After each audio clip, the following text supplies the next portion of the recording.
Hey, Allie, thank you so much for joining me today. Everybody, this is my friend Allie, and I cannot wait to introduce you to her and her story. We have literally been friends since we were 5. Yep, 5 years old. Outside of my sister, Allie is legitimately the friend I've had for the longest. We've been able to grow up and watch each other journey through high school and college and relationships and breakups and all the crazy parts of life. So I've literally loved every second of journeying with you, and I can't wait for people to hear your story and the wisdom that you have. So to kick it off, like, Allie, who is Allie? Well, I am a lot of things. Right now I live in Pittsburgh, Pennsylvania. I just graduated with my master's in international development from the University of Pittsburgh. And I have a bachelor's in writing from Geneva College. So how that kind of all fits together is that I'm really passionate about fighting human trafficking and doing long-term prevention and being able to do research and write about it so that other people can do the same thing. I'm working as a store manager for a nonprofit that does anti-trafficking work, and then doing some volunteer work with them. I play bass and I sing on the worship team at my church, so that's pretty awesome. I get to play alongside my sister who plays electric guitar, and so that's always fun. Yeah, I don't know. I love living in Pittsburgh, so I'm more than willing to show anybody around here. My favorite place is a little Uzbek restaurant on Mount Washington, which overlooks the entire city. So you go up, you eat, and then you come back down, you stop at the overlook, and you can take pictures of the entire city. So That's really cool. That sounds so pretty. Yeah. That's awesome. So if anybody wants to, come to Pittsburgh, that's where you should go. Absolutely. A fun fact for all of you, Allie is legitimately an amazingly talented musician and singer. For our whole lives, she's always been writing songs and performing them. And a couple years ago when I lived in Florida, we were probably still in high school at the time. Yeah, we were definitely in high school. We were definitely in high school. Yeah, definitely. And so I lived in South Florida, and Allie and Ashley and their family came down, and we literally filmed a music video. It's so cute. I love watching it every time. But it's fun. Look, my sister Katie and her sister Ashley are friends, and so the 4 of us were kind of this bonded group of sisters. Super fun. So yeah, but how about, so I would love to kick off with this question. If you were sitting across from another woman on her own becoming journey, you're having coffee with her, you're hanging out, how would you encourage her on her own becoming journey? Well, the biggest things I would say are that, are just that your plan is not always God's plan. And alongside of that, God's plan doesn't always make sense, but you just have to trust that it will, and that He has a reason for leading you into everything that He leads you into. So that's a really good. I really wish that people would have emphasized that more. I think it's things you hear, it's things that you hear, yeah, not anything new, but when you hit points in your life that you really learn it, you're oh yeah, this totally makes sense now, that this is what I thought was going to happen, and that's not what God had planned, and that's totally okay.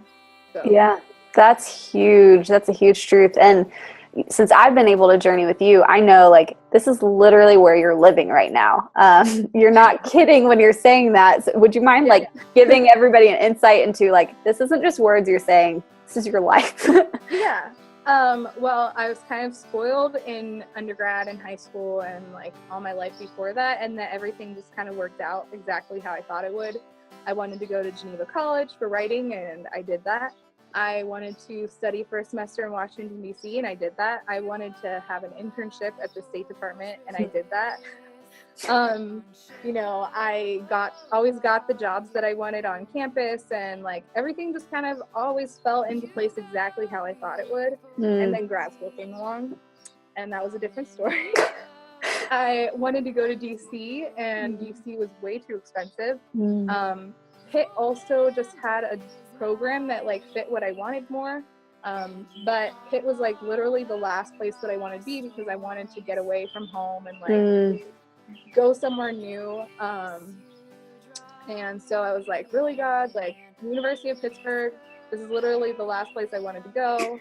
But they have a great Russian language program, and they have a really good international development program, and those are two things that I was really looking for. So it made sense, and they also were the cheapest option, so that also worked out.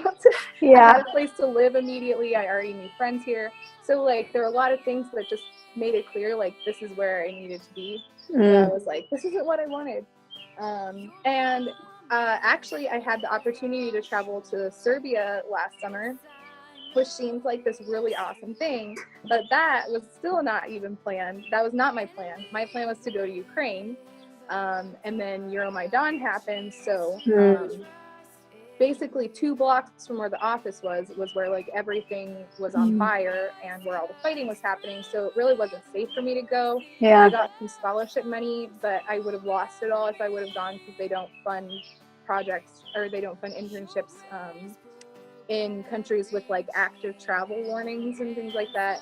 And it just, I mean, like, ultimately it just wouldn't have been safe, and I wouldn't have been able to do what I wanted to do anyways, because the office that I would have been working with was helping people that were being displaced in the country, rather than like doing a lot of anti-trafficking stuff.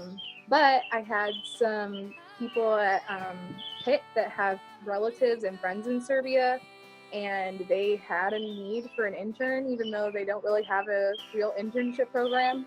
And I don't know, it just all worked out, and I ended up even like having the money to do it with the help of my parents, and a little bit of scholarship money. But so it was not what I planned. I couldn't speak the language. I didn't really know as much about Serbia as I did about Ukraine, because I'd spent a lot of time like learning about Ukraine. Yeah. Go there. But it was amazing, and I love the Balkans, the region that Serbia is in, and would go back in a heartbeat, because it was such an amazing experience. So even that was like, I mean, it was a great experience. It was not what I planned. And now I'm kind of in the same position where I've graduated from college, from grad school with 2 degrees, 6 years of school, and thousands of dollars into school. And, you know, haven't been able to get a full-time job. And, you know, when I worked at the State Department, people were like, oh, you'll be able to get a job right away with this on your resume. And like, when I worked at the International Organization for Migration, people were like, oh, this will look great on your resume. People will hire you. And like, that just hasn't been the case. And I mean, part of that is I prayed when I started job searching, like, God, just don't give me options. Give me the job that I am supposed to get.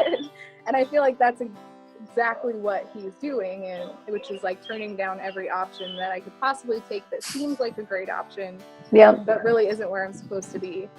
So, you know, I'm working this part-time job as a store manager, and I'm getting to work in the safe house with the women that the organization is helping, and I'm hopefully going to do some grant writing for them. And so that's awesome. Even though like it doesn't make sense, like, you know, I don't have a full-time job, I don't have a regular income, I don't have, you know, my own health insurance, I'm still on my mom's, and all of that stuff.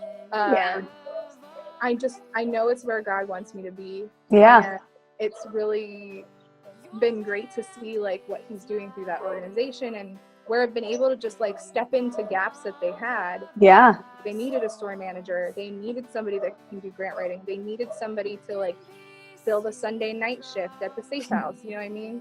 So it was like, it was really awesome, because I was just kind of able to step into all of these holes, and now I see like why I'm where I'm at now, even though it doesn't make sense. And, you know, it wasn't what I thought. It wasn't what I wanted. It wasn't what I thought was going to happen either. But it all worked out. And, you know, I trust that, like, there's a reason why I have 2 degrees and 6 years of school and 3 years of Russian language and, you know, all of that stuff. But I also know that, you know, there's a lot of time for God to use all of that and whatever he has planned for me. So... That's huge. That's huge. Thanks for giving us the insight into your journey, because I love that the advice you gave was our plan isn't always God's plan, but we need to trust him because it might not make sense today, but it will, and how you are living that and journeying through that. That's really encouraging and a good reminder. So thank you for sharing that today.